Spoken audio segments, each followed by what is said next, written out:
Hey, everybody. It is your girl, Miss Motivational Mogul Mindset, Ava Cherie, the Inspire.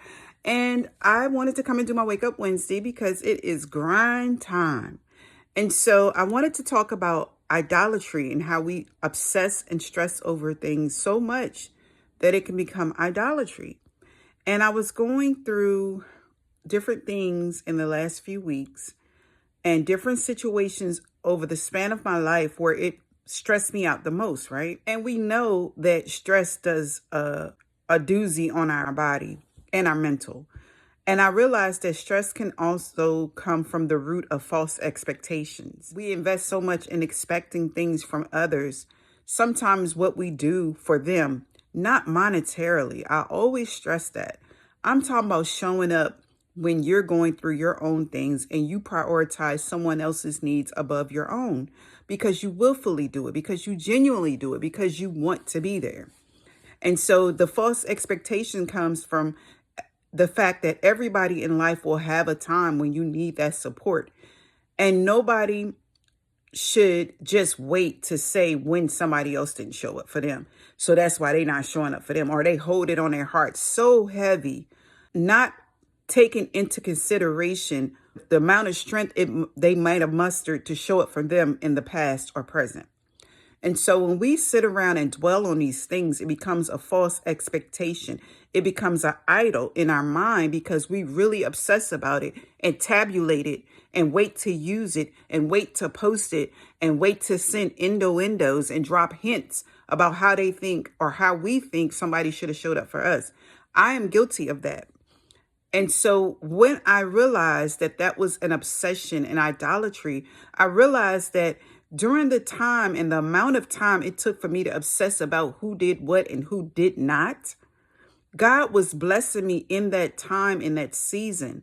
During that testing, I was missing many blessings. And I don't want you to miss your blessings during your testing because God is in the blessing business despite how we feel someone did something to us or did not do for us.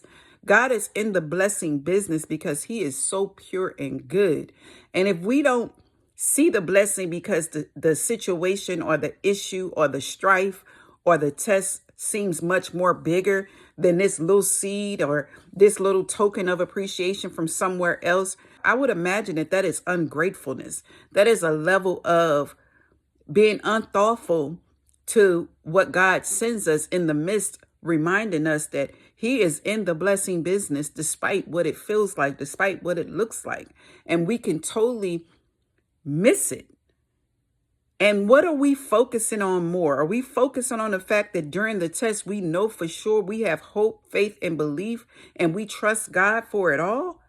Or are we spending so much time in a web of obsession about a man or woman and what they did and did not do?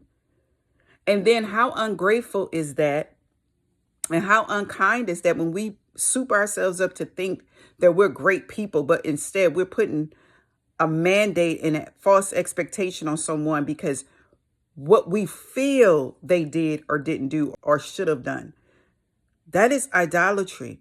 One thing for sure is a level of selfishness. And we don't want to say that because it's a simple conversation and of thoughtfulness and compassion to just ask somebody or tell somebody, I would have liked and needed your support or for you to show up a certain way. And then allow that person to tell you what was going on in their life. And then not try to compete on which one was most important. However, connect in the thoughtfulness and the kindness and the fruits of God's spirit and love.